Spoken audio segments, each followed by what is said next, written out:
നമ്മൾ മലയാളികൾക്ക് ചില ചര്യകൾ ചിലത് നമുക്ക് അഡാപ്റ്റ് ചെയ്യാനുണ്ട്.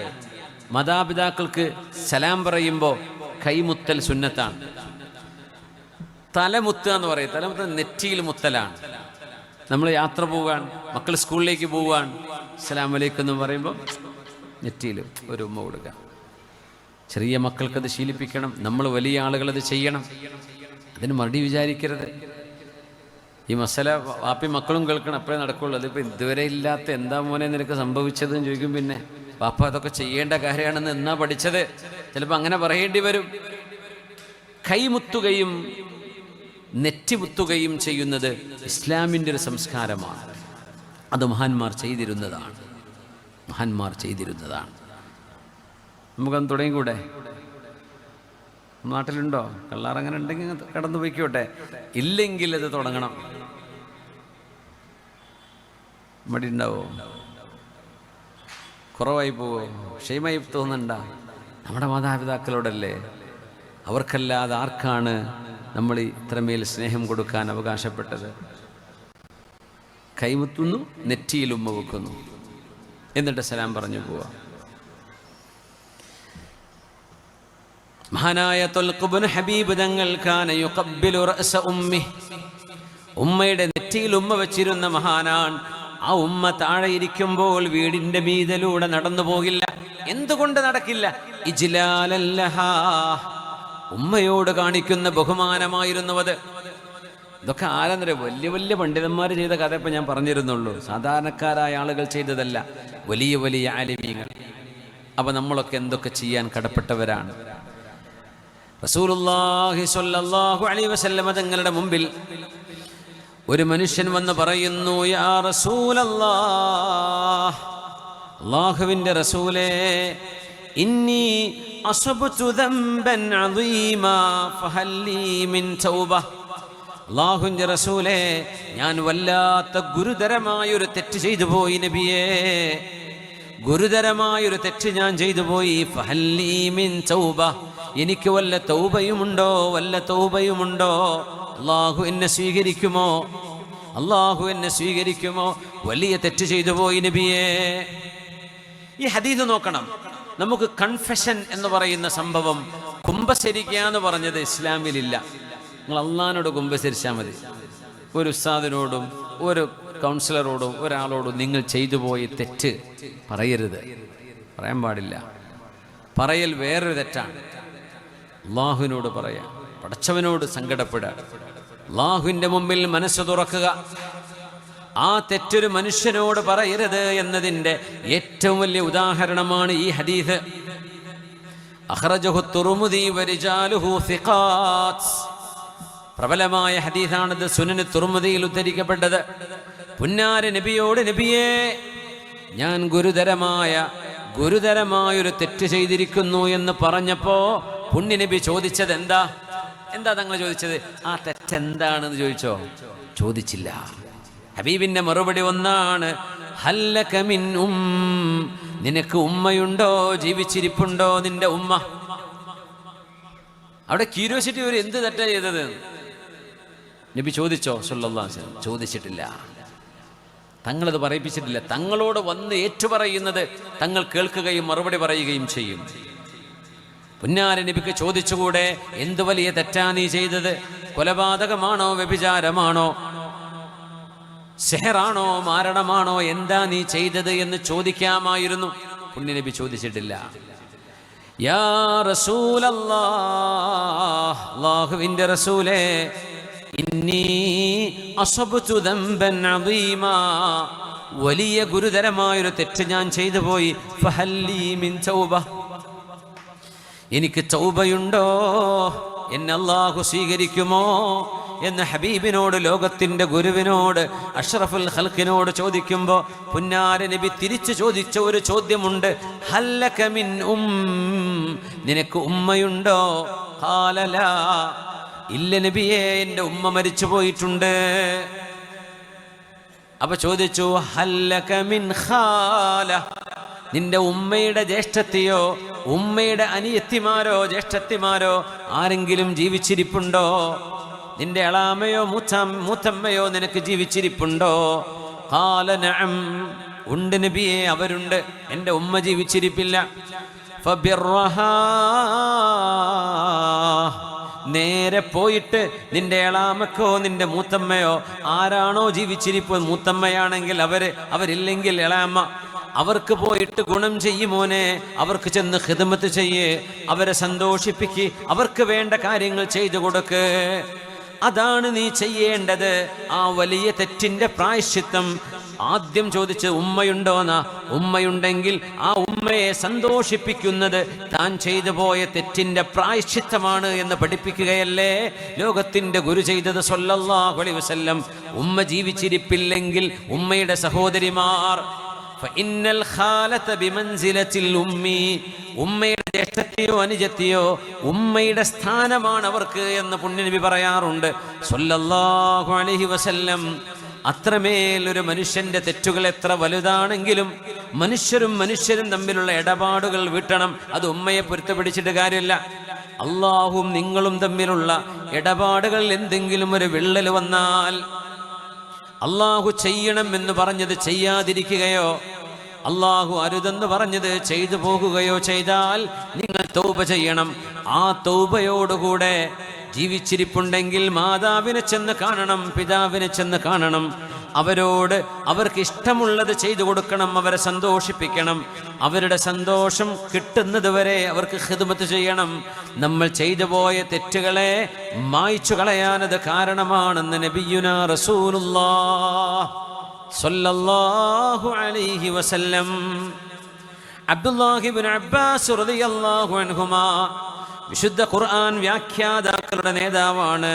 മഹാന്റെ അരികത്തൊരാൾ വന്ന് പറഞ്ഞു, ഇബ്നു അബ്ബാസ് തങ്ങളെ, ഞാനൊരു പെണ്ണിനെ കല്യാണം കഴിക്കാൻ ആഗ്രഹിച്ചിരുന്നു. ഇന്നി ഖതബതു ഇംറഅതൻ, ഒരു പെണ്ണിനെ കല്യാണം കഴിക്കണമെന്ന് ആഗ്രഹിച്ചു. ഫഅബത അൻ തൻകിഹനി, അവൾക്ക് എന്നെ വേണ്ട എന്ന് പറഞ്ഞു. അവളെ മറ്റൊരാളെ പ്രപ്പോസ് ചെയ്തു. അയാളെ അവൾ കല്യാണം കഴിക്കാൻ സമ്മതിക്കുകയും ചെയ്തപ്പോ ഫഗിറതു അലൈഹാ ഫഖതൽതുഹാ, ഞാനൊരു മനുഷ്യനല്ലേ, പിശാച് തലയിൽ കയറി എന്നെ വിവാഹം കഴിക്കണ്ട എന്ന് പറഞ്ഞ പെണ്ണ് ഇനി മറ്റൊരാളിൻ്റെ കൂടെ ജീവിക്കരുത് എന്നെൻ്റെ മനസ്സ് പറഞ്ഞു. ഞാൻ ആ പെണ്ണിനെ കൊന്നുകളഞ്ഞു എന്ന് മഹാനായ അബ്ദുല്ലാഹി ഇബ്നു അബ്ബാസ് തങ്ങളോട് വന്ന് പരാതി പറഞ്ഞപ്പോ, വിഷമം പറഞ്ഞപ്പോ, പിശാച് തലയിൽ കയറിയിട്ട് എത്രയെത്ര സംഭവങ്ങൾ നടക്കുന്നുണ്ട്. അങ്ങനെ വിവാഹം നിരസിക്കുമ്പോഴേക്കും ശത്രുതയിലേക്ക് മാറുന്നത്. തന്നെ വിവാഹം കഴിക്കരുത്, തന്നെ വേണ്ട എന്ന് പറഞ്ഞ ഒരു പെണ്ണിനെ മറ്റൊരാള് കല്യാണം കഴിക്കുന്നു എന്നറിഞ്ഞപ്പോ അതിൽ അസൂയ മൂത്തിട്ട പെണ്ണിനെ കൊന്നുകളഞ്ഞ മനുഷ്യൻ മഹാനവറുടെ മുമ്പിൽ വന്നിട്ട് പറഞ്ഞു, ഹല്ലീ മിൻ തൗബ, എനിക്ക് പശ്ചാത്തപിക്കണമെന്നുണ്ട്, അള്ളാഹു എനിക്ക് പുറത്തു തരുമോ? നിരപരാധിയായൊരു പെണ്ണിന്റെ ജീവൻ ഞാൻ എൻ്റെ തലയിൽ കയറിയ പിശാചിന്റെ ദുർബോധനം കൊണ്ട് ചെയ്തു പോയ പാതകം, കൊലപാതകം, അള്ളാഹു എനിക്ക് മാപ്പ് നൽകുമോ എന്ന് ചോദിച്ചപ്പോ മഹാനായ സ്വഹാബി, ഖുർആൻ വ്യാഖ്യാനങ്ങളുടെ നേതാവ്, ഖുർആൻ വ്യാഖ്യാതാക്കളുടെ നേതാവ്, അത്രമേൽ അറിവുണ്ടായിരുന്ന മഹാൻ, മക്കയിലെ പള്ളിയിൽ മസ്ജിദുൽ ഹറാമിൽ 30 കൊല്ലം ദർസ് നടത്തിയിരുന്ന മഹാനായ അബ്ദുല്ലാഹി ഇബ്നു അബ്ബാസ് റളിയല്ലാഹു അൻഹുമാ, തനിക്ക് തൗബയുണ്ടോ എന്ന് ചോദിച്ചു വന്ന മനുഷ്യനോട് തിരിച്ചു ചോദിച്ച ചോദ്യം, ഉമ്മുക ഹയ്യ, നിന്റെ ഉമ്മ ജീവിച്ചിരിപ്പുണ്ടോ എന്നാണ്. നിന്റെ ഉമ്മ ജീവിച്ചിരിപ്പുണ്ടോ? അയാൾ പറഞ്ഞു, ഖാല ലാ, എന്റെ ഉമ്മ ജീവിച്ചിരിപ്പില്ല. അപ്പൊ പറഞ്ഞു, തുബ് ഇലല്ലാഹി അസ്സ വജല്ല, അല്ലാഹുവിനോട് തൗബ ചെയ്ത് മടങ്ങു മോനെ. വതഖറബ് ഇലൈഹി മസ്തതഅത്, സുന്നത്തുകൾ ചെയ്തിട്ടും സുന്നത്ത് നോമ്പെടുത്തിട്ടും സുന്നത്ത് നിസ്കാരങ്ങൾ നിർവഹിച്ചിട്ടും ദാനം ചെയ്തിട്ടും അള്ളാഹുവിന് വേണ്ടി ദിക്ർ ചൊല്ലിയിട്ടും റബ്ബിലേക്ക് ധാരാളം അടുക്കണേ എന്ന് പറഞ്ഞു. അങ്ങനെ ആ മനുഷ്യൻ അവിടെ നിന്ന് ഇറങ്ങിപ്പോയി. ഇബ്നു അബ്ബാസ് തങ്ങളോട് മഹാന്മാരായ സ്വഹാബിമാർ ചോദിച്ചു, അല്ല, എന്തിനാണ് അയാളോട് ഉമ്മ ജീവിച്ചിരിപ്പുണ്ടോ എന്ന് ചോദിച്ചത്? അപ്പൊ പറഞ്ഞു, ഇന്നി ലാ അഅലമു അമലൻ അഖറബ ഇലല്ലാഹി അസ്സ വജല്ല മിൻ ബിർരിൽ വാലിദ, മാതാവിന് ഉപകാരം ചെയ്യുന്നതിനേക്കാളും ഉമ്മയെ സന്തോഷിപ്പിക്കുന്നതിനേക്കാളും ഉമ്മാക്ക് ഖിദ്മത്ത് ചെയ്യുന്നതിനേക്കാളും വലിയ പ്രതിഫലം കിട്ടുന്ന അമല് വേറെ ഉണ്ട് എന്നെനിക്കറിയില്ല എന്ന് അബ്ദുല്ലാഹി ഇബ്നു അബ്ബാസ് റളിയല്ലാഹു അൻഹുമാ.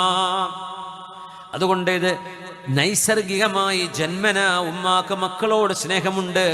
എന്നാൽ മക്കൾക്ക് ഉമ്മയോടുള്ള തിരിച്ചുള്ള സ്നേഹം അത് മതമാണ്, ദീനാണ് പഠിപ്പിച്ചു തരുന്നത്, അത് ശരീഅത്താണ് പഠിപ്പിച്ചു തരുന്നത്. ഒരു സംഭവം കൂടെ പറയട്ടെ. ആയിഷ ബീവി റളിയല്ലാഹു അൻഹയുടെ മുമ്പിലേക്ക് ഒരു പെണ്ണ് വന്നു.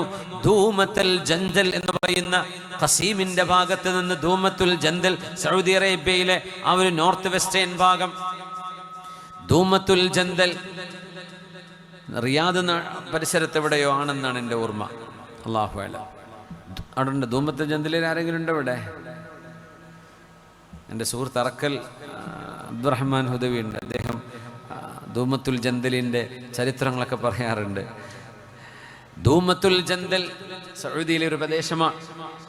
ആ ഒരു റിയാദിൻ്റെ ആ ഭാഗത്ത് വെസ്റ്റേൺ ഭാഗങ്ങളിൽ മഹാനായ മഹദിയായ ആയിഷ ബീവി റളിയല്ലാഹു അൻഹയുടെ അരികത്തേക്ക് ഒരു പെണ്ണ് വന്നു. അമിലത്തിസ് സിഹ്റ, മാരണം ചെയ്യലായിരുന്നു പെണ്ണിന് പണി. സിഹ്ർ ചെയ്യലാണ് പണി. മാരണം ചെയ്യാം, മുടിക്കെട്ടുകൊണ്ട്, നഖം ഉപയോഗിച്ചുകൊണ്ട്, മനുഷ്യൻ്റെ വിസർജ്യങ്ങൾ ഉപയോഗിച്ചുകൊണ്ട്, പിശാചിനെ സേവിച്ചുകൊണ്ട് ചെയ്യുന്ന പണിയാണ് സിഹ്ർ. വൻപാപങ്ങളിൽപ്പെട്ട വൻപാപമാണ്, അക്ബറുൽ കബായിറിൽ പെട്ടതാണെന്ന് പുണ്യനബി സല്ലല്ലാഹു അലൈഹി വസല്ലം. ഗൗരവമുള്ള വിഷയമാണ്. ആണുങ്ങളെ, പെണ്ണുങ്ങളെ, അല്ലാഹുവിനെ സൂക്ഷിച്ചോളൂ. ഒരു മനുഷ്യന് ഉപദ്രവം ഉണ്ടാക്കാൻ വേണ്ടി ആരോടെങ്കിലും ചെന്ന് പറയാം, എനിക്ക് ഇന്നാളോട് ഭയങ്കര ദേഷ്യമാണ്, ഒരിപ്പോൾ വലിയ ഉയർച്ചയിലാണ്, അവർക്ക് ഒന്ന് തകർച്ച വരണം, അവരുടെ മക്കളൊക്കെ തല കുത്തനം കിட்ட എത്തണം, അവരുടെ ജോലി പോകണം, ആരോഗ്യം നഷ്ടപ്പെടണം, നിനക്ക് എന്താ വേണ്ട വെച്ചാൽ ചെയ്തോളി, എത്രയാ പൈസ എന്ന് ചോദിക്കും. ഈ ശൈത്താന്മാർ കുത്തിരുന്ന് വരച്ചുണ്ടാക്കിയിട്ട് കൊടുക്കുകയും ചെയ്യും.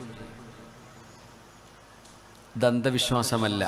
സിഹർ എന്ന് പറയുന്നത് ഇംഗ്ലീഷുകാരൻ ബ്ലാക്ക് മാജിക് എന്ന് പറയുന്ന, സോസറി എന്ന് പറയുന്ന ഈ സാധനം പൈശാചിക വൃത്തിയാണ്. അതിന് ഇമ്പാക്റ്റ് ഉണ്ട് അള്ളാന്റെ ഖലാഓടുകൂടെ. അള്ളാഹ് അറിയാതല്ല. മാഹും ബിദാരീന ബിഹി മിൻ അഹദിൻ ഇല്ലാ ബിഇദ്നില്ലാ. They cannot harm or disturb anyone without the permission of Allah. അള്ളാഹ് അറിയാതൊന്നും നടക്കൂല. ഒരാളെയും ഉപദ്രവിക്കാൻ അള്ളാഹിൻ്റെ ഇൽമില്ലാതെയും അള്ളാഹിൻ്റെ ഖലാ ഇല്ലാതെയും നടക്കൂല. പക്ഷേ അല്ലാഹു റബ്ബുൽ ഇസ്സത്ത് സിഹ്റിന് അങ്ങനെ പവർ ഉണ്ട്, റബ്ബ് കൊടുത്തതാണ്. എത്രയോ ആളുകൾ അതിൻ്റെ പേരിൽ ദുരന്തത്തിലാണ്. എത്രയോ വീടുകൾ കുടിയിരുന്നിട്ട് ഹൗസ് വാമിങ് കഴിഞ്ഞിട്ട്, നിങ്ങളെന്താ പറയുക, കുറ്റൂസാന്നാ പറയല്ലേ, എന്താ പറയല്ലേ, കുടിയിരിക്കല്ലേ, കുടികൂടൽ കഴിഞ്ഞിട്ട് ആ വീട്ടിൽ കിടന്നുറങ്ങാൻ പറ്റാത്ത എത്രയോ വീടുകളുണ്ട്.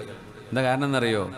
ആ അസൂയ മൂത്തിട്ട് ആ വീടിൻ്റെ പണി നടക്കുമ്പോൾ തറൻ്റെ ഉള്ളിൽ കൊണ്ടുപോയിട്ട് കുഴിച്ചിടും. ഓരോ സാധനം മുറ്റത്ത് കൊണ്ടുപോയി കുഴിച്ചിടും. ചില റൂമിൽ ഇരുന്നാൽ പുകഞ്ഞ് പുറത്തിയാടും.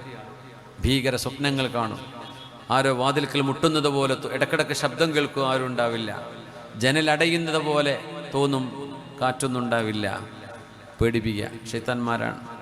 ഇതിന് കാരണം സിഹറായിരിക്കും. വലിയൊരളവോളം സിഹറിൻ്റെ സാന്നിധ്യമുണ്ട്. സിഹർ ഖുർആൻ അംഗീകരിക്കുകയും പ്രസ്താവിക്കുകയും ഉണ്ടെന്ന് സമർത്ഥിക്കുകയും ചെയ്ത സാധനം. ഇനി ആർക്കെങ്കിലും അന്ധവിശ്വാസം തോന്നിക്കോട്ടെ, ലോകത്ത് ഓരോരുത്തർക്കും പലതും വിശ്വസിക്കാൻ അവകാശമുണ്ടല്ലോ. മുസ്ലിമീങ്ങൾക്കറിയാം അതുള്ളതാണ്.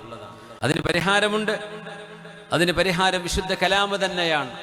പുണ്യനബി തങ്ങൾ പറഞ്ഞ ഹെർസിൻ്റെയും ഹിഫ്ളിൻ്റെയും ദുആകളുമാണ്, റുഖിയയാണ്, ആയത്തുൽ കുർസിയാണ്, സൂറത്തുൽ ബഖറയാണ്, ഫലഖും നാസും ഖുൽ ഹുവല്ലാഹു അഹദ് സൂറത്തും അടങ്ങി ആയാത്ത് ഇബ്താലി സിഹർ, സിഹർ ബാത്തിലാക്കുന്ന ആയത്തുകളുണ്ട് ഖുർആനിൽ. അതുകൊണ്ട് ചികിത്സിക്കാനും പറ്റും. അതിന് പറ്റിയ യോഗ്യരായ ആളുകളുടെ അടുത്ത് എത്തിപ്പെടണമെന്ന് മാത്രം. അതാണ് വിഷയം. പലരും പറ്റിക്കും, അത്ര ലക്ഷം വേണം, അത്ര ലക്ഷം വേണം. പൈസ ചോദിക്കുന്നുണ്ടോ? കള്ളന്മാരാ, പോകരുത്. ഒരു പറയും ശരിയാക്കി തരാം, പക്ഷെ കുറച്ച് പണിയെടുക്കാനുണ്ട്, 5 ലക്ഷം ആവും. എന്ത് പണി അതിനെടുക്കാനുള്ളത്? ഇതറിയുന്ന ആളുകൾക്ക് ഖുർആൻ ഓതിയിട്ട് ഒരു മുഅ്മിനായ മനുഷ്യന് വന്ന പ്രയാസം നീക്കിക്കൊടുക്കുക എന്ന് പറഞ്ഞ വലിയൊരു കൂലിയുള്ള സാധനം ഈ പൈസ വാങ്ങി നശിപ്പിക്കും. പൈസകൾ കൊടുക്കണം, നിങ്ങൾക്ക് വേണ്ടി ഒരു ഉപകാരം ചെയ്യുമ്പോൾ സന്തോഷിപ്പിക്കണം. അസ്സലാമു അലൈക്കും വലൈക്കും അസ്സലാം പറഞ്ഞ് പോരരുത്. നിങ്ങൾക്ക് വേണ്ടി സമയം ചെലവഴിച്ച് നിങ്ങൾക്ക് വേണ്ടി ഒരു ഉപകാരം ചെയ്യുമ്പോൾ നിങ്ങൾ സന്തോഷിപ്പിക്കണം. പക്ഷെ ഒരു മനുഷ്യൻ ചോദിച്ചു വാങ്ങാൻ പാടില്ല. എനിക്കിത്ര തന്നാലേ ഞാനിത് ചെയ്യുള്ളൂ, എനിക്കിത്ര വേണം. അത് ഈ പണി ചെയ്യുന്ന ആൾക്കാർക്ക് ബർക്കത്തുണ്ടാവില്ല. അവർ ചെയ്താൽ ഇത് ബാത്തിലാവില്ല. മനുഷ്യന്മാരെത്ര പൈസയാണ് കൊണ്ടുപോയി കൊടുക്കുന്നത്. ഇത് ചെയ്യിപ്പിക്കുന്ന മനുഷ്യന്മാരെ കുറിച്ച് ആലോചിച്ച് നോക്കൂ. ഇതിനു വേണ്ടി ഇരിക്കുന്ന ആളുകളുണ്ട്. ഒരു പക്ഷേ ഒരു തലക്കെട്ടൊക്കെ കെട്ടിയിട്ടുണ്ടാവും. ചിലപ്പോൾ ഒന്നും പഠിച്ചിട്ടുണ്ടാവില്ല. തൊൽസമാദിനെ കുറിച്ച് കിതാബ് പഠിച്ചിരിക്കുകയായിരിക്കും, വായിച്ചിരിക്കുകയായിരിക്കും. ചെയ്യുന്നത് സിഹറാണെന്ന് പോലും അവർക്ക് അറിയുണ്ടാവില്ല. അത് നമ്മളെ കൗമിലുള്ളവരുണ്ട്, നമ്മളെ കൗമിലില്ലാത്തവരുണ്ട്. ഈ പണി ചെയ്യുന്നവർ, ഇതിനു വേണ്ടി പോകുന്നവർ ശ്രദ്ധിക്കണേ. അള്ളാഹുവിനെ പേടിച്ചോളി പെണ്ണുങ്ങളെ, ആണുങ്ങളെ.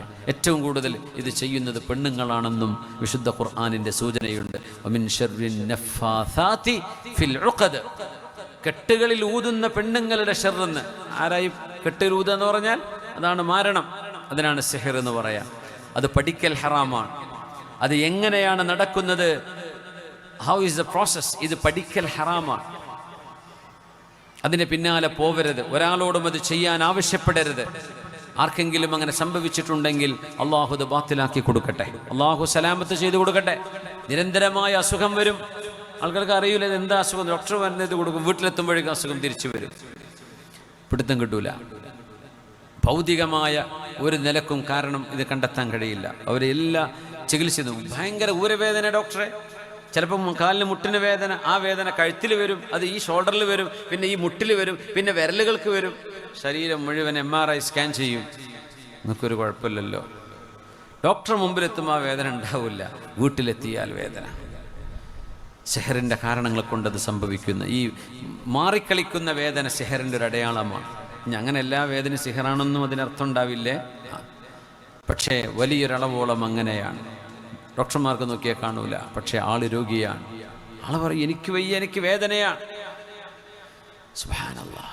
ആയിഷ ബീവി റളിയല്ലാഹു അൻഹയുടെ മുമ്പിൽ ദൂമത്തുൽ ജന്ദൽ എന്ന് പറയുന്ന നാട്ടിൽ നിന്നൊരു പെണ്ണ് മദീനയിലേക്ക് കടന്നു വന്നു. തസ്അലു അൻ തൗബതിഹാ. അവര് പറയുന്നത് എനിക്ക് തൗബ വേണം, എനിക്ക് തൗബ വേണം. ഞാൻ ഒരുപാട് ആളുകളുടെ ജീവിതം നശിപ്പിച്ച പെണ്ണാണ്. ചെറിയ കുട്ടികൾക്ക് വരെ അസുഖം വരും, പൈശാചിക അസുഖം. ഭൗതികമായ അസുഖത്തിന് വരുന്നുണ്ട്, ഡോക്ടറെ അടുത്ത് പോയാൽ മതി. ഇത് ഡോക്ടർമാരുടെ അടുത്ത് പോയാൽ നടക്കൂല. ചില പറയും ഞമ്മക്കതിലൊന്നും വിശ്വാസമല്ല. അത് പറ്റിയ വിശ്വാസം വരും. എല്ലാവരും അങ്ങനെ തന്നെ പറയും, എനിക്കതൊന്നും വിശ്വാസമല്ല. ആയിക്കോട്ടെ, അങ്ങനെ സംഭവിക്കാതിരിക്കട്ടെ. ഒരാൾക്ക് സംഭവിച്ചാൽ ശരിക്കും വിശ്വാസം വരും. എനിക്കങ്ങനത്തെ കുറേ ആളുകളെ പരിചയമുണ്ട്. കുറേ ആളുകൾ അവർ ആദ്യം പറഞ്ഞു തുടങ്ങരുത് അതൊന്നും നമുക്ക് വിശ്വാസമില്ല കേട്ടോ. പക്ഷേ ആ കാര്യങ്ങൾ ചർച്ച ചെയ്തെത്തുമ്പോൾ ഇത് സംഭവം ഇതാണ്, പിന്നെ അതിൻ്റെ പരിഹാരം ചെയ്യുമ്പോൾ ശരിയാവും. അനുഭവം ഉണ്ടാകുമ്പോഴല്ലേ വിശ്വസിക്കാൻ പറ്റുള്ളൂ. അല്ലാതെ നമുക്ക് ആർക്കും വിശ്വാസം തോന്നില്ല. അങ്ങനെയൊക്കെ ഉണ്ടാവോ, ഇതെന്താ പറയുന്നത്, ഇത് ആധുനിക അന്ധവിശ്വാസമാണോ?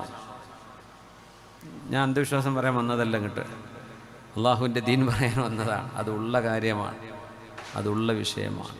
അതുകൊണ്ട് സൂക്ഷിക്കുക. അത്തരം ആളുകളുടെ അടുത്തേക്ക് പോകുന്നവരെ ഒന്ന് നന്നായിട്ട് സൂക്ഷിച്ചോളൂ. ആ വഴിക്ക് പോകണ്ട.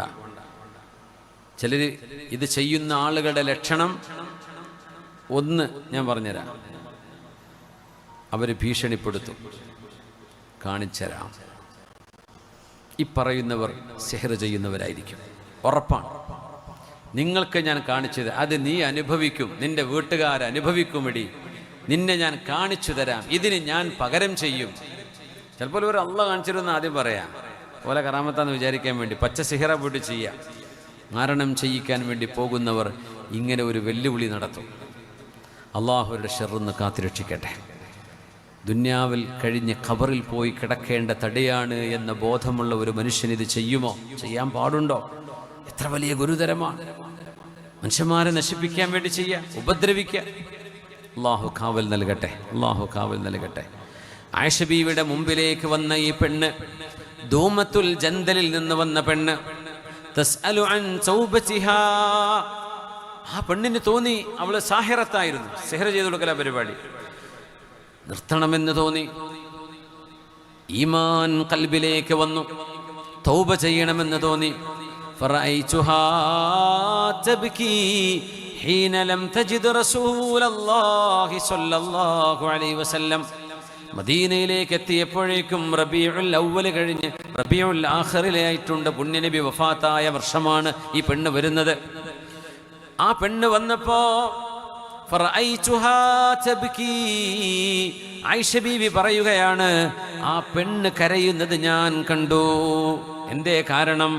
ഹീന ലം തജിദ് റസൂലല്ലാഹ് സ്വല്ലല്ലാഹു അലൈഹി വസല്ലം, അല്ലാഹുവിൻ്റെ റസൂല് മദീനയിൽ ജീവിച്ചിരിപ്പില്ല എന്നറിഞ്ഞപ്പോ ആ പെണ്ണ് പൊട്ടിക്കരഞ്ഞു. റസൂലിനെ കാണാൻ വേണ്ടി വന്നതാ. അപ്പോഴേക്കും തങ്ങൾ വഫാത്തായ വിവരം അപ്പോഴാണ് അറിയുന്നത്. അതുവരെ വിവരം ന്യൂസ് കിട്ടിയിട്ടില്ല. ഹബീബ് വഫാത്തായല്ലോ, എൻ്റെ റസൂലിനോട് വന്നൊന്ന് പറഞ്ഞാൽ എനിക്ക് തൗബ ചെയ്യാൻ അവസരം ഹബീബ് ഉണ്ടാക്കി തരുമല്ലോ, എൻ്റെ റസൂല് പരിഹാരം പറഞ്ഞു തരുമല്ലോ എന്ന് വിചാരിച്ച് ഹബീബിനെ കാണാൻ വന്ന പെണ്ണാണ്. പക്ഷേ ഹബീബ് വഫാത്തായി എന്നറിഞ്ഞപ്പോൾ റഅയ്തുഹാ തബ്കി, ഹബീബ് മദീനയിൽ ഇല്ലെന്നറിഞ്ഞപ്പോൾ അവൾ കരയുന്നത് ഞാൻ കണ്ടു. ആയിഷ ബീബി റളിയല്ലാഹു അൻഹ പറയാ, അങ്ങനെ അവർ വന്നിരിക്കുന്നത് ഞാൻ എന്ത് ചെയ്താലാണ്, ഞാൻ ചെയ്തു പോയ ദുൽമ്, ഞാൻ ചെയ്തു പോയ പാതകം എന്തു ചെയ്താലാണ് അള്ളാഹു എനിക്ക് പുറത്തു തരുന്നത്?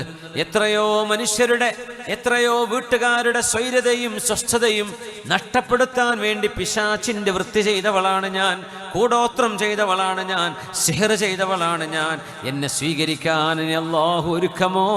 എനിക്ക് റബ്ബ് തൗബ തരുമോ? അള്ളാഹു എനിക്ക് മാപ്പ് നൽകുമോ എന്ന് ചോദിക്കാൻ വേണ്ടി വന്നതാണ്. ഹബീബിനെ ഉദ്ദേശിച്ചു വന്നതാണ്. ഫയശ്ഫിയഹാ, ഹബീബ് അവൾക്ക് ഉത്തരം കൊടുക്കുമായിരുന്നു. എന്നിട്ട് ഹബീബിനെ കാണാതിരുന്നപ്പോ അവരെ പൊട്ടി പൊട്ടി കരഞ്ഞു.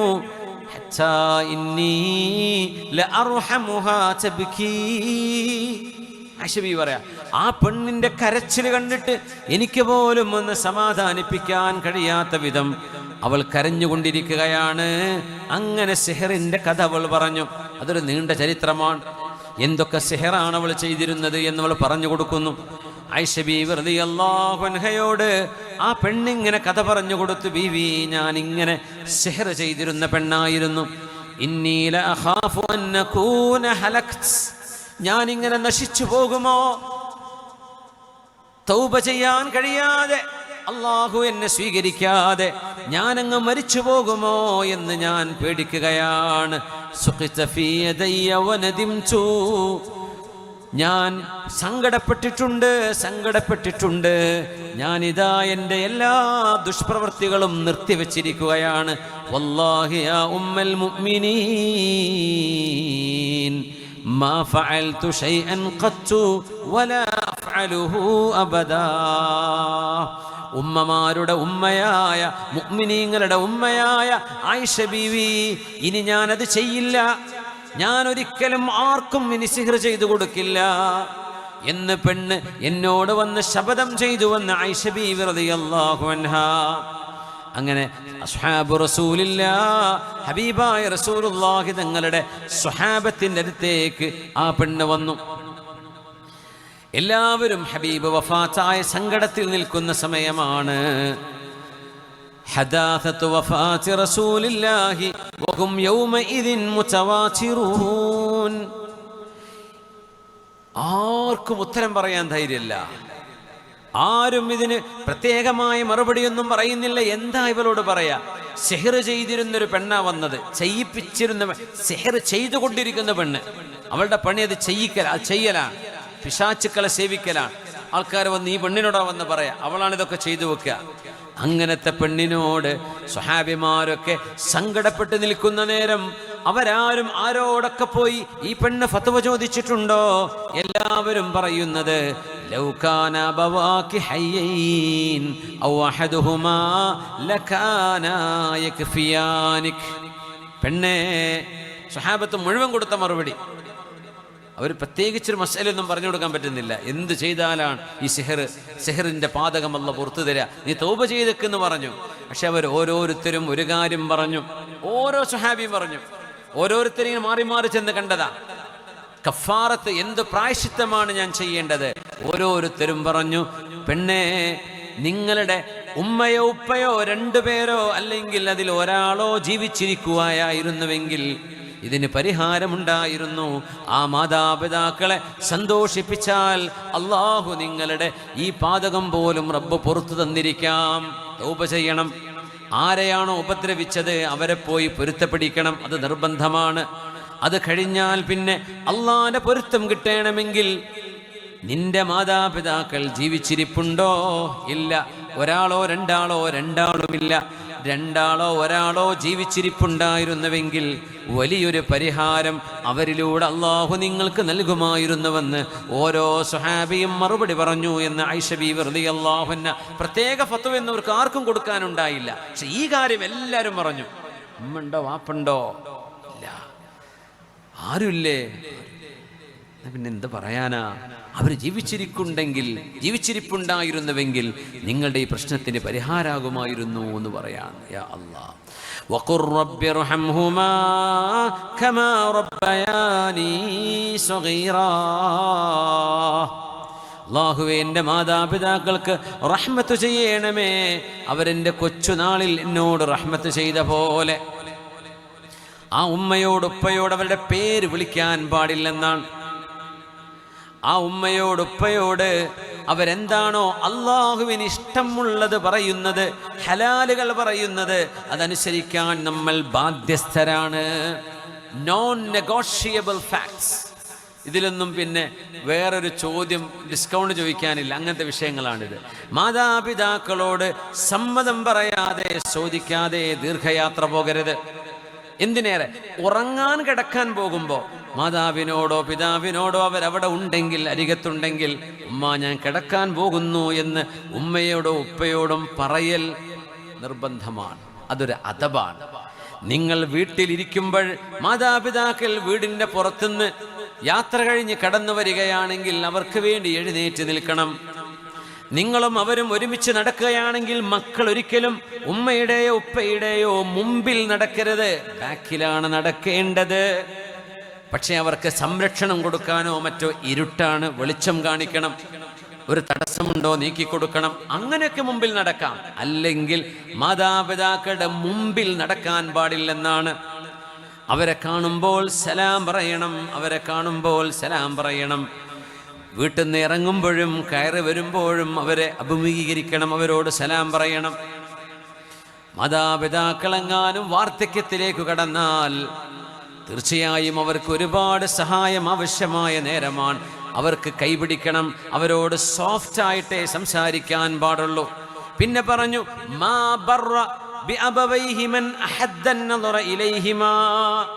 കുട്ടികളെ കേൾക്കണേ, മാതാപിതാക്കളോട് കണ്ണുകൂർപ്പിച്ച് നോക്കിയവൻ മാതാപിതാക്കളോട് നന്മ ചെയ്തവനല്ല. കൂർപ്പിച്ച് പേടിപ്പിച്ച് നോക്കി കുട്ടികളുടെ നോട്ടം നോക്കുന്ന ഇങ്ങനെ ദേഷ്യം പിടിച്ചൊരു നോട്ടം. മാ ബറ ബിഅബവൈഹി മൻ അഹദ്ദ അൻ-നദറ ഇലൈഹിമാ. അഹദ്ദ അൻ-നദർ എന്ന് പറഞ്ഞാൽ മൂർച്ചയുള്ള കണ്ണുകൊണ്ട് ഇങ്ങനെ നോക്കുക. ചില കുട്ടികളുടെ ഇങ്ങനെ നോട്ടം നോക്കല്ലേ ദേഷ്യം പിടിച്ചാല്. എല്ലാ വീട്ടിലും ഉണ്ടാവില്ലേ? എല്ലാ വീട്ടിലും. ഞാൻ എൻ്റെ ചെവി പൊളിഞ്ഞു വയ്ക്കണമെന്ന് ഇന്ന് ഫ്ലൈറ്റിൽ നിന്ന് 2 സീറ്റ് അപ്പുറത്തൊരു കുട്ടി റബ്ബേ കൂക്കിയിട്ട് കരയാണ്. എന്തോ വാശി പിടിച്ച് കരയാ. ഫ്ലൈറ്റ് പൊന്തിയിട്ട് അരമണിക്കൂർ എൻ്റെ കരച്ചിലാണ്, ഇറങ്ങാൻ നേരത്തെ അരമണിക്കൂറും. ഞങ്ങളൊക്കെ എല്ലാവരും പറഞ്ഞു എന്ത് ശബ്ദം റബ്ബേ, ചെവി പൊട്ടുകയാണ്. ഉമ്മയും വാപ്പയും അവൻ്റെ അച്ഛനും അമ്മയൊക്കെയാണ് പറയുന്നുണ്ട്, കേൾക്കുന്നേ ഇല്ല. ഒച്ചപ്പാടും ബഹളം തന്നെ. ദേഷ്യം പിടിച്ച് സീറ്റുമലൊക്കെ കയറി മറിഞ്ഞ് എയർ ഹോസ്റ്റസ് പറഞ്ഞിട്ടും കേൾക്കണില്ല, ആരും പറഞ്ഞു ബഹളം വെച്ച കരയെന്നെ. എനിക്കിപ്പോഴും ചെവിക്ക് വേദന, എനിക്ക് അങ്ങനെ വേദനിക്കാറൊന്നുമില്ല സൗണ്ട് കേട്ടാലും, പക്ഷേ ചെവി വേദന എടുക്കുന്നുണ്ട് അത്രക്ക് ബഹളത്തിൽ. കുട്ടികളാണ് ചിലപ്പോൾ ഒരു പക്ഷേ വല്ല അസുഖമുള്ള കുട്ടിയായിരിക്കാം, അല്ലാഹു ആലം.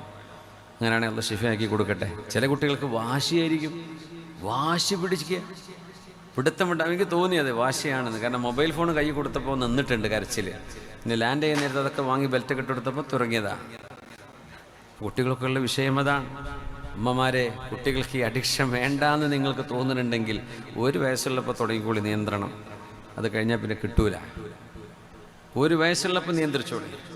തീരെ കാണിച്ചു കൊടുക്കണ്ട എന്നല്ല, ചില കാര്യങ്ങളൊക്കെ, ചില നല്ല പ്രോഗ്രാമുകളും ചില നല്ല ചിൽഡ്രൻസ് പ്ലേകളൊക്കെ ഒരുപക്ഷെ അവർക്ക് കാണാനുണ്ടാവും. ലാംഗ്വേജ് പഠിക്കാനൊക്കെ ഒരുപാട് ചാനലുകളുണ്ട്, യൂട്യൂബ് ചാനലുകളൊക്കെ. പക്ഷേ അഡിക്ഷൻ വന്നു പോകരുത്. കുട്ടികൾ അതിന് അഡിക്റ്റുകളായി പോകും. അത് വാങ്ങിക്കണം സമയബന്ധിതമായി. ഒരു ദിവസം ഓരോ അരമണിക്കൂർ വീതം 2 നേരമായി കൊടുക്കുക, അല്ലെങ്കിൽ ഒരു ദിവസം 1 മണിക്കൂർ മാക്സിമം സ്ക്രീൻ ടൈം. അത് നിയന്ത്രിക്കണം. അതിന് ചെറുപ്പത്തിലെ മക്കളോട് ആ നിലക്ക് നമ്മൾ പെരുമാറിയാൽ അത് കിട്ടും. ഇല്ലേ, വലിയ പ്രയാസമായിരിക്കും. പിന്നെ അവരതിനു വേണ്ടി അടിക്കും, കൊലപാതകം വരെ നടത്തും. ചിലപ്പോൾ ഇതൊരു അഡിക്ഷനാണ്. വാശി പിടിക്കും.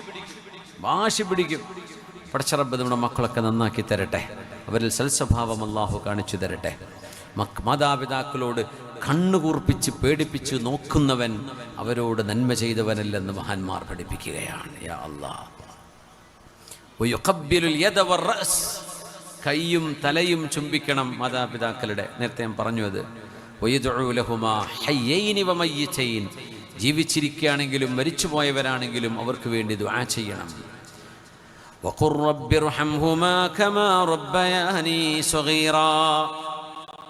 നൂഹ് നബിയുടെ ദുആയുണ്ട്. റബ്ബിഗ്ഫിർ ലീ വലിവാലിദയ്യ വലിമൻ ദഖല ബൈതിയ മുഅ്മിനാ വലിൽമുഅ്മിനീന വൽമുഅ്മിനാത്ത്. അല്ലാഹുവേ, എൻ്റെ മാതാപിതാക്കൾക്ക് റഹ്മത്ത് ചെയ്യണമേ. മാതാപിതാക്കൾ ഒരുപക്ഷെ ഇച്ചിരി സ്വഭാവം മോശമാണെങ്കിലും അവരോട് നമ്മൾ നന്മ ചെയ്യണം. മാതാപിതാക്കൾ ചെയ്യേണ്ട ചില കാര്യങ്ങളുണ്ട്. നമുക്കതിന് പറയാൻ സമയമില്ല. നിങ്ങളോട് ഞാൻ പറഞ്ഞ സമയം കഴിഞ്ഞിപ്പോൾ 2 മിനിറ്റ് ഏറെയായി. അല്ല, 12:30 നിർത്തണല്ലേ? 28 മിനിറ്റ് ഉണ്ട്. എന്നാ പറയാം. വഖുർ റബ്ബിർഹംഹുമാ കമാ റബ്ബയാനി സഗീറാ. ഞാൻ 12 മണിക്ക് നിർത്താം. സലാമൊക്കെ പോയോ? 12:30 മതി. നിർത്തില്ലേ? നല്ല സമയം വിടുന്നില്ല. എന്നാ പോവാ. റബ്ബിഗ്ഫിർ ലീ വലിവാലിദയ്യ വലിമൻ ദഖല ബൈതിയ മുഅ്മിനൻ വലിൽമുഅ്മിനീന വൽമുഅ്മിനാത്ത്. മഹാനായ സ്വഹാബി അബൂ ബുർദ റളിയല്ലാഹു അൻഹു, ഇമാം ബുഖാരി തങ്ങൾ അദബുൽ മുഫ്രദ്, ബുഖാരി ഇമാമിന് 2 ഹദീസിൻ്റെ കിതാബുണ്ട്. ഒന്ന് സ്വഹീഹ് ബുഖാരി, മറ്റേ അദബുൽ മുഫ്രദ് എന്ന് പറയുന്ന കിതാബുണ്ട്. അതിലും സ്വഹീഹും ഹസനും പല തരത്തിലുള്ള ഹദീസുകൾ അതിലുണ്ട് എന്ന് മാത്രം. അദബുൽ മുഫ്രദിൽ ഉദ്ധരിച്ചിട്ടുള്ള ഹദീസാണിത്. അബൂ ബുർദ റളിയല്ലാഹു അൻഹു പറയുന്നു, സമിഅ്തു അബീ യുഹദ്ദിസു, എൻ്റെ വാപ്പ ഒരു ഹദീസ് പറഞ്ഞെന്നു. അബ്ദുല്ലാഹ് ഇബ്നു ഉമർ റളിയല്ലാഹു അൻഹു യമനിയായ ഒരു മനുഷ്യനെ കണ്ടു കഅബം തവാഫ് ചെയ്യുന്നത്. യഹ്മിലു ഉമ്മഹു വറാഅ ളുഹ്രിഹി, ഉമ്മയെ തോളിലിരുത്തിയിട്ട് ഇങ്ങനെ ഉംറയെ. നമുക്ക് ട്രോളി ഇത് കിട്ടും, വീൽ ചെയറുകൾ കിട്ടും, അത് ഉന്തി കൊടുക്കാൻ ആളെയും കിട്ടും. ഇത് യമനിയായ ആ മനുഷ്യൻ ഉമ്മയെ തോളിലിരുത്തിയിട്ട് തവാഫ് ചെയ്യും. നമ്മൾ ഒറ്റക്ക് തവാഫ് ചെയ്യുന്നതിന് എന്തൊരു ബുദ്ധിമുട്ടാണ് ആലോചിച്ച് നോക്കി. അന്ന് ഈ മാർബിളൊന്നും ഇല്ലല്ലോ, ഈ കല്ലും മുള്ളൊക്കെ അല്ലേ. സുബ്ഹാനല്ലാഹ്, ഉമ്മയെ തോളിലിരുത്തിയിട്ട് തവാഫ് ചെയ്യുന്നത് കണ്ടു. എന്നിട്ട് പറഞ്ഞു, ഇന്നി ലഹാ ബഈറുഹൽ മുദല്ലലു, എൻ്റെ ഉമ്മാക്ക് ഇരിക്കാനുള്ള ഒട്ടകക്കട്ടിലാണ് ഞാൻ, ഒട്ടകമാണ് ഞാൻ. അയാൾ പറയാണ്, ഇന്നി അദ്അറു റികാബഹാ, ഞാൻ ഇൻ അദ്അറ റികാബുഹാ ലം അദ്അരി, ഉമ്മയുടെ ഒട്ടകക്കട്ടിൽ ആടി ഉലഞ്ഞാൽ പോലും ഞാൻ ആടി ഉലയൂല, എൻ്റെ പുറത്ത് എൻ്റെ ഉമ്മ സുരക്ഷിതയാണ്. ഇതിങ്ങനെ പറഞ്ഞു പോവാണ്. അതറാനി ജസൈതുഹാ, ആ മനുഷ്യൻ ചോദിച്ചു. അബ്ദുല്ലാഹ് ഇബ്നു ഉമർ തങ്ങളെ കണ്ടപ്പോൾ, അദ്ദേഹം പണ്ഡിതനായ സ്വഹാബിയാണ് അബ്ദുല്ലാഹ് ഇബ്നു ഉമർ എന്നവർ, എൻ്റെ ഉമ്മയോട് ചെയ്യേണ്ട ബാധ്യത ഞാൻ ചെയ്തു കഴിഞ്ഞു എന്നാണോ? ഇബ്നു ഉമർ തങ്ങളെ, ഇത്രയൊക്കെ ഞാൻ ചെയ്തില്ലേ? ഉമ്മയെ തോളിലിരുത്തി ഞാൻ തവാഫ് ചെയ്യല്ലേ? എൻ്റെ ഉമ്മാനോട് ചെയ്തു കൊടുക്കേണ്ട ബാധ്യത ഞാൻ ചെയ്തു കഴിഞ്ഞോ എന്ന് ചോദിച്ചപ്പോൾ, വലാ ബിസഫറത്തിൻ വാഹിദ, ഉമ്മാക്ക് പ്രസവവേദന വന്നപ്പോൾ രാത്രി തുടങ്ങി ആ പ്രസവവേദന അവസാനിക്കുന്നത് 24 മണിക്കൂറോ ഏറെയോ കഴിഞ്ഞിട്ടായിരിക്കും പ്രസവം നടക്കുന്നത്. ചിലപ്പോൾ അങ്ങനെ അതിനിടക്ക് മരണത്തോട് സമാനമായ വേദന എത്രയോ നിന്റെ ഉമ്മാക്ക് വന്നു കാണും. ആ വേദനകളിൽ ഒരു വേദനക്ക് പകരം വെക്കാനുണ്ടോ? നിനക്ക് കയ്യും മെയ്യും ആരോഗ്യവും ഉണ്ടായി നിന്നെ വളർത്തിയ നിന്റെ ഉമ്മയെ തോളിൽ വെച്ച് നടന്നു എന്നതുകൊണ്ട് ആ ഉമ്മയുടെ വേദനക്ക് പകരമായോ? നീ ചെയ്തത് വലിയ ഉപകാരമാണ്. എന്നിട്ട് പറഞ്ഞു അല്ലാഹു റബ്ബുൽ ഇസ്സത്ത്, അല്ലാഹു വല്ലാഹു യുസീബുക അലൽ ഖലീലി കസീറാ. നിങ്ങൾ ചെയ്തത് ചെറുതാണെങ്കിലും ഇതിന് അല്ലാഹു വലിയ പ്രതിഫലം നൽകട്ടെ എന്ന് മഹാനവറുകൾ പ്രാർത്ഥിച്ചു കൊടുത്തു. പക്ഷേ ഇതൊന്നും പകരായില്ല. ഉമ്മനെ ഉമ്ര കൊണ്ടുപോയാൽ പകരാവോ? ഉമ്മക്ക് ചെയ്ത ഉപകാരം, അത് ചെയ്തത് ഉപകാരമാണ്. എന്നാലും അവിടെ ബാക്കി നിൽക്കുകയാണ് കടപ്പാടുകൾ. സുബ്ഹാനല്ലാഹ്. തവാഫ് ഇങ്ങനെ ചെയ്തുകൊണ്ടിരിക്കുമ്പോൾ സ്വാലിഹീങ്ങളായ രണ്ട് മഹാന്മാർ തവാഫ് ചെയ്യുമ്പോൾ ഇതേപോലെ ഉമ്മയെ തോളിലും വെച്ചിട്ട് വേറൊരാൾ ഇങ്ങനെ നടന്നു പോകുന്ന ചരിത്രം മഹാന്മാർ രേഖപ്പെടുത്തിയിട്ടുണ്ട്. രണ്ട് മഹാന്മാരായ അള്ളാഹുവിൻ്റെ സ്വാലിഹീങ്ങൾ അവിടെ ഉംറക്ക് വന്നതാ, പഴയ കാലത്ത് നടന്ന സംഭവം. അപ്പോൾ ഒരാളിങ്ങനെ ഉമ്മയെ തോളിൽ വെച്ചിട്ട് ഇങ്ങനെ തവാഫ് ചെയ്തുകൊണ്ടിരിക്കുക. അയാൾ പറയാണ് അനലാ അസാലു മത്ഇയഹാ ലാ അൻഫിറു أنا لا أزال مطيها لا أنفر وما حملتني ووضعتني أكثر وإذا الركاب ذعرت لا أذرع لبيك اللهم لبيك لبيك اللهم لبيك لبيك جلينا بوا أمة طولي لند لبيك اللهم لبيك لبيك اللهم لبيك أنا لا أزال مطيها لا أنفر. ഇതെൻ്റെ ഉമ്മയുടെ സീറ്റാണ്, ഇതെൻ്റെ ഉമ്മയുടെ ഒട്ടകക്കട്ടിലാണ്, ഞാൻ ഓടൂല. ഒട്ടകം ചിലപ്പോൾ ഓടിക്കളയും. അപ്പോൾ മേലിരിക്കുന്ന ആൾ പ്രയാസപ്പെട്ടു. وما حملتني ووضعتني أكثر. എന്നെ വയറ്റിൽ 10 മാസമാണ് എൻ്റെ ഉമ്മ ചുമന്ന് നടന്നത്. ഞാൻ ഈ തവാഫിൽ കുറച്ചു നേരമല്ലേ ഉമ്മനെ ചുമക്കുന്നുള്ളൂ. എൻ്റെ ഉമ്മ എന്നെ ചുമന്ന് നടന്നത് 9-10 മാസമാണ്. എൻ്റെ ഉമ്മ പ്രസവം കൊണ്ട് അനുഭവിച്ച വേദന ഇതിനേക്കാളും വലുതാണല്ലോ.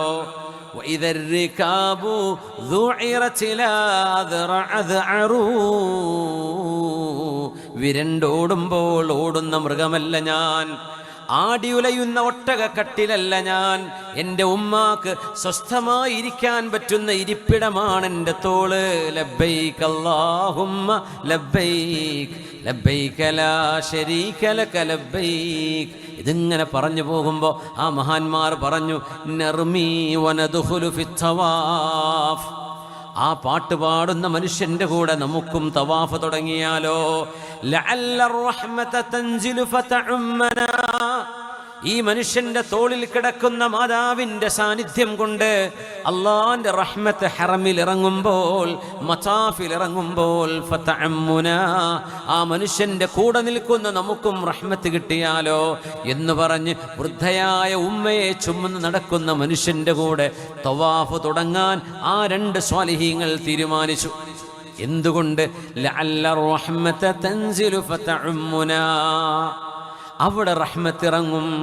വൃദ്ധരായ ഉമ്മയുള്ള, വൃദ്ധരായ വാപ്പയുള്ള ഒരു വീട്ടിൽ റഹ്മത്ത് ഇറങ്ങുന്നുണ്ട് എന്ന് നമ്മൾ മനസ്സിലാക്കണം. വൃദ്ധയായ ഉമ്മയോ വൃദ്ധയായ വാപ്പയോ ഉണ്ടെങ്കിൽ ആ വീട്ടിൽ റഹ്മത്തുണ്ട്.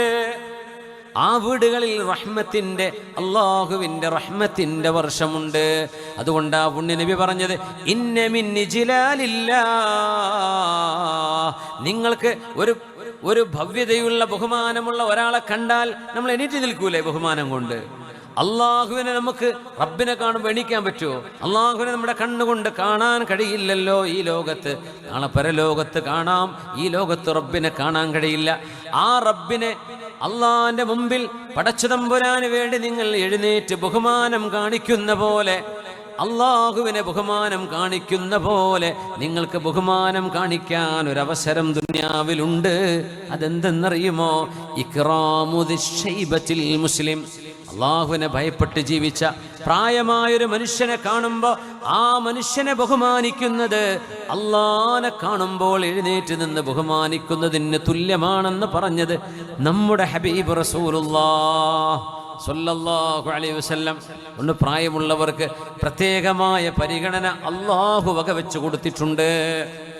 അവരെ ഒന്ന് കൈപിടിക്കുന്നത്, നിസ്കരിക്കാൻ സ്റ്റെപ്പ് കയറണം. നമ്മുടെ പള്ളിക്ക് ഒരുപാട് സ്റ്റെപ്പ് ഉണ്ടല്ലേ, പ്രായമുള്ളവർ കയറാൻ ബുദ്ധിമുട്ടാവുമല്ലോ. അപ്പം എന്ത് ചെയ്യും? വേറെ വഴിയുണ്ടാ? ബാക്കിലൂടെ വരെ അല്ലേ.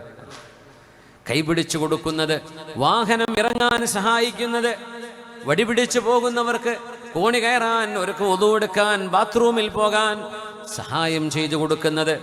പ്രായമുള്ള ഒരാളെ കാണുമ്പോൾ അവർക്ക് ബസ്സിലോ ട്രെയിനിലോ നമ്മൾ സീറ്റ് ഒഴിഞ്ഞു കൊടുക്കുന്നത്, അവർക്കിരിക്കാൻ ഇരിപ്പിടം കൊടുക്കുന്നത്.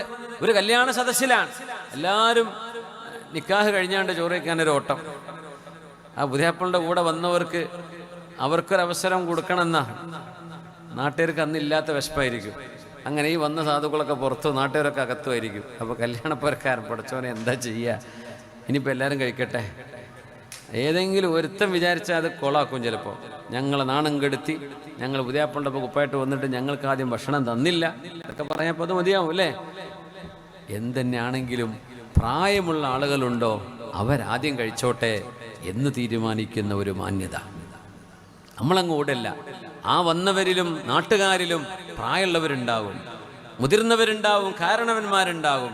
അവരാദ്യം കഴിക്കട്ടെ. ഇനി പുതിയാപ്പിളുടെ വന്നവരല്ലെങ്കിലും നമ്മുടെ നാട്ടിലെ പ്രായമുള്ളവരാണെങ്കിലും അവർക്കൊരു പ്രയോറിറ്റി. ഇതാണ് ഇസ്ലാം. പുണ്യനിബിതങ്ങൾ ഒരു മനുഷ്യന്റെ കൈയാണ് മുത്തിയത്. അതൊരു പ്രായമുള്ള മനുഷ്യനായിരുന്നു, കർഷകനുമായിരുന്നു. ഹബീബിന് കൈ കൊടുത്ത് സലാം പറഞ്ഞു. പുണ്യനിബിതങ്ങൾ കൈ പിടിച്ചപ്പോൾ കൈ ഭയങ്കര പരുക്കമാണ്, തഴമ്പ് വന്നിട്ടുണ്ട്. കർഷകനാ, നല്ല പ്രായമുള്ള മനുഷ്യനാ. ആ മനുഷ്യന്റെ കൈ പുണ്യനബി തങ്ങൾ മുത്തിയിട്ട് പറഞ്ഞു, തിൽകയദുൻ യുഹിബ്ബുഹല്ലാഹു വറസൂലുഹു, ഇത് അല്ലാഹുവും റസൂലും ഇഷ്ടപ്പെടുന്ന കൈയാണ് എന്ന് പറഞ്ഞവിടുന്ന് മുത്തിയത് പ്രായമായൊരു മനുഷ്യന്റെ പരുപരുത്ത കൈയാണ്. ലോകത്തിന്റെ ഗുരു മുത്തിയത് സ്വല്ലല്ലാഹു അലൈഹി വസല്ലം. ഹബീബിന്റെ കൈ മുത്തിയത് ആയിരക്കണക്കിന് ലക്ഷക്കണക്കിന് ആളുകളാണ്. പക്ഷെ ഹബീബ് കൈമുത്തിയത് ഒരു വൃദ്ധനായ വയോധികനായ കർഷകനായ ഒരു മനുഷ്യന്റെ കൈയാണ് സ്വല്ലല്ലാഹു അലൈഹി വസല്ലം. അതുകൊണ്ട് അവർക്ക് മുൻഗണന കൊടുക്കണം. അള്ളാഹുവിനെ ബഹുമാനിക്കുന്നത് പോലെയാണ് പ്രായമായ മനുഷ്യനെ ആദരിക്കുന്നത് എന്ന് പഠിപ്പിച്ചില്ലേ ലോകത്തിന്റെ ഗുരു മുഹമ്മദ് റസൂലുള്ളാഹ്. ഇതാണ് മാനേഴ്സ്. ഈ മാനേഴ്സ് നമ്മുടെ യോയോ കുട്ടികൾ അറിയണം, അവരൊന്ന് പഠിക്കണം.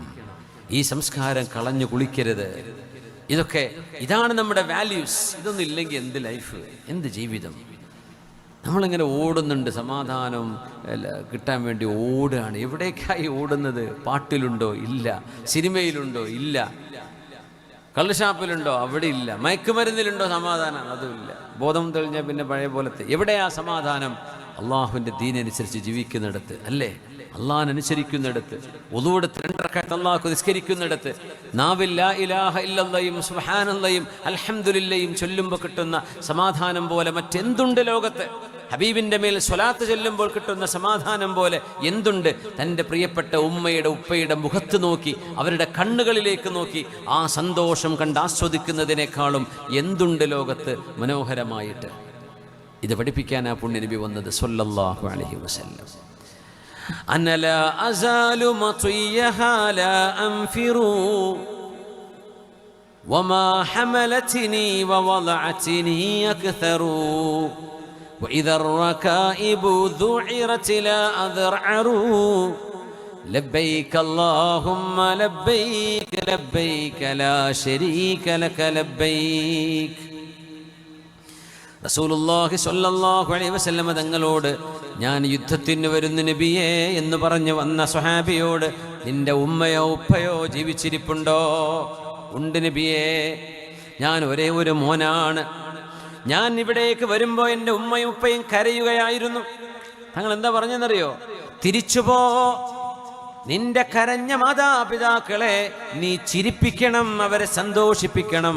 അതാണ് നിന്റെ ജിഹാദ് എന്ന് പറഞ്ഞുകൊണ്ട് മാതാപിതാക്കളെ സന്തോഷിപ്പിക്കാൻ 100 കണക്കിന് കിലോമീറ്റർ യാത്ര ചെയ്തു വന്ന മനുഷ്യനെ പുണ്യനബി തിരിച്ചയച്ചിട്ടുണ്ട് സ്വല്ലല്ലാഹു അലൈഹി വസല്ലം. ആ ഒരു കടപ്പാട് നമ്മൾ ഓർക്കണേ. നമ്മുടെ വീടിൻ്റെ ഉള്ളിൽ നമുക്ക് സ്വർഗമുണ്ട്, നമ്മുടെ വീടിൻ്റെ ഉള്ളിൽ നമുക്ക് സ്വർഗമുണ്ട്. അത് നമ്മുടെ ഉമ്മയാണ്, ഉപ്പയാണ്. മാതാപിതാക്കളിൽ ഒരുപക്ഷെ ദൂരെ വീട്ടിൽ നിങ്ങൾ ഭക്ഷണം കൊണ്ടുവന്ന് വിചാരിക്കുക, വാപ്പ അവിടെയില്ല അല്ലെ ഉമ്മ അവിടെയില്ല. വാപ്പയെ ഇങ്ങോട്ട് പറഞ്ഞേക്കാൻ ഒരാളെ നിങ്ങൾക്ക് പറഞ്ഞു വിടാം, നല്ലതന്നെ.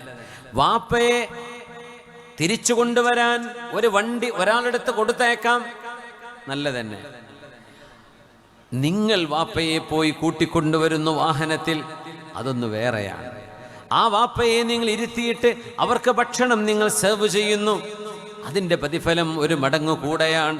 അതുകൊണ്ട് എത്രത്തോളം നിങ്ങളുടെ ആ വാപ്പക്ക് കൈ കഴുകി കൊടുക്കുക നിങ്ങൾ ചെയ്യുന്നു, ഒരാളെ കൊണ്ട് ചെയ്യിപ്പിക്കാം.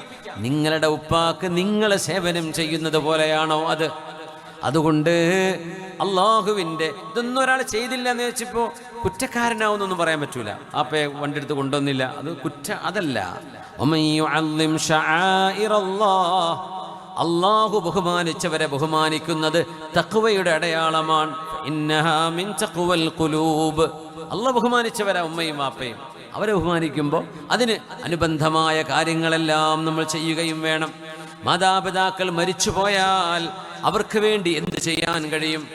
ഹബീബിൻ്റെ മുമ്പിൽ വന്ന് സ്വല്ലല്ലാഹു അലൈഹി വസല്ലമ തങ്ങൾ ഹബീബായ നബി തങ്ങളുടെ ഭാര്യയായ ആയിഷ ബീവി റളിയല്ലാഹു അൻഹയോട് വന്ന് പറഞ്ഞു, ഇന്ന ഉമ്മീ ഇഫ്തലതത് നഫ്സഹാ വലം തൂസി.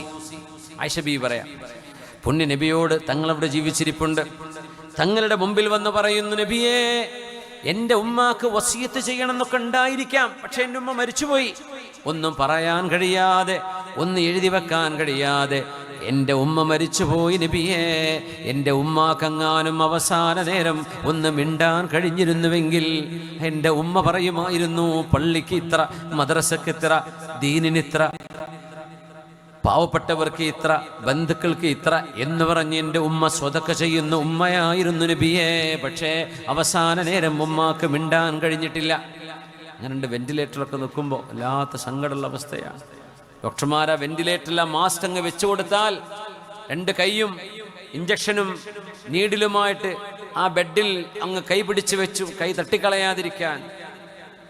മരണമാസന്നമാകുമ്പോൾ മക്കളെ, ഈ മാസ്ക് ഒന്ന് നിങ്ങൾ ഒഴിവാക്കി തരൂ, 2 സെക്കൻഡ് എനിക്ക് കിട്ടിയാൽ എനിക്ക് 2 വാക്ക് നിങ്ങളോട് പറയാനുണ്ട് എന്ന് മനസ്സിലുണ്ടായിരിക്കെ ഹോസ്പിറ്റൽ കിടക്കയിൽ കിടന്ന് ആ ചികിത്സയുടെ ഭാഗമായി അതൊന്ന് എടുത്തു മാറ്റാൻ നമുക്കും കഴിയില്ല, അവരും അത് ചെയ്യില്ല, നഴ്സുമാരും. അങ്ങനെ ഒരു വാക്ക് ഉരിയാടാൻ കഴിയാതെ മരിച്ചു പോകുന്ന എത്ര സങ്കടപ്പെടുന്ന അവസ്ഥകളുണ്ടാവും. ആലോചിച്ച് നോക്കി, എന്തൊക്കെ പറയാനുണ്ടാവും. എനിക്ക് വാപ്പാക്ക് നീ മയ്യിത്ത് നിസ്കരിക്കണം കേട്ടോ, അല്ലെങ്കിൽ വാപ്പയുടെ മക്കളെ നീ നോക്കണം കേട്ടോ, എന്തെങ്കിലും വസിയത്ത് ഓർമ്മയുള്ള മനുഷ്യന് പറയാൻ തോന്നുന്ന നേരമാ. പക്ഷേ കൈകൊണ്ട് അത് മാസ്ക് വിളിക്കാൻ പറ്റില്ല, ശ്വാസം വിട്ടുകൊണ്ടിരിക്കാൻ, ഓക്സിജൻ നഷ്ടപ്പെടുമോ? പക്ഷേ ഗ്രാഫ് ഇങ്ങനെ താഴ്ന്നുകൊണ്ടിരിക്കുക. ഡോക്ടർമാർക്കറിയാം ഇത് മരണത്തിലേക്കുള്ള യാത്രയാണ്. എന്നാലെങ്കിലും ഒരു നേരം മക്കളൊക്കെ തൊട്ടരികത്തുണ്ടെങ്കിൽ ഒരവസാന സലാം പറയാനൊരവസരം അതൊക്കെ കൊടുക്കാമായിരുന്നു എന്ന് തോന്നിപ്പോകും. ഓരോരുത്തർക്കും അവരുടെ മെഡിക്കൽ എത്തിക്സുകൾ ഉണ്ടാവും, നമ്മളിതിൽ ഇടപെടുകയല്ല. പക്ഷേ ഈ സ്വഹാബി പറഞ്ഞ ഈ രംഗം ഞാൻ ഓർക്കുകയാണ്. എൻ്റെ ഉമ്മക്ക് സംസാരിക്കണമെന്നുണ്ടായിരുന്നു, പക്ഷേ സംസാരിക്കാൻ കഴിയും മുമ്പേ എൻ്റെ ഉമ്മ മരിച്ചുപോയി നബിയേ.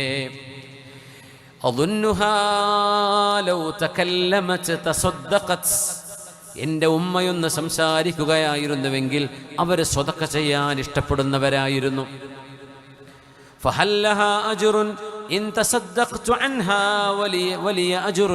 നബിയേ, എൻ്റെ ഉമ്മയുടെ പേരിൽ ഞാനൊരു സ്വതക്ക ചെയ്താൽ എൻ്റെ ഉമ്മാക്കത് കിട്ടുമോ? എനിക്കതുകൊണ്ട് ഗുണം കിട്ടുമോ? ഖാല നഅം. പുണ്യ നബി പറഞ്ഞു സ്വല്ലല്ലാഹു അലൈഹി വസല്ലം, തീർച്ചയായും നീ സ്വതക്ക ചെയ്യ്. ഫതസദ്ദഖ അൻഹാ. തൻ്റെ ഉമ്മയുടെ പേരിൽ ആ മകൻ സ്വതക്ക ചെയ്തു എന്ന് പറയുന്ന ഹദീസ് റവാഹുൽ ബുഖാരി. ഇമാം ബുഖാരി തങ്ങൾ റിപ്പോർട്ട് ചെയ്ത ഹദീസാണ്. അതുകൊണ്ടാണ് വാദിന്റെ സദസ്സിലൊക്കെ മാതാപിതാക്കൾക്ക് മരിച്ചുപോയ ഉമ്മാന്റെ പേരിൽ ദുആ ഇറക്കാൻ, മരിച്ചുപോയ വാപ്പാന്റെ പേരിൽ ദുആ ഇറക്കാൻ, മരിച്ചുപോയ ഭാര്യയ്ക്ക്, ഭർത്താവിന്, മക്കൾക്ക് എന്ന് പറഞ്ഞവരുടെ പേരിൽ നമ്മൾ സ്വതക്ക ചെയ്യുന്നത് അള്ളാഹു കൂലി തരുന്ന വിഷയമാണ്.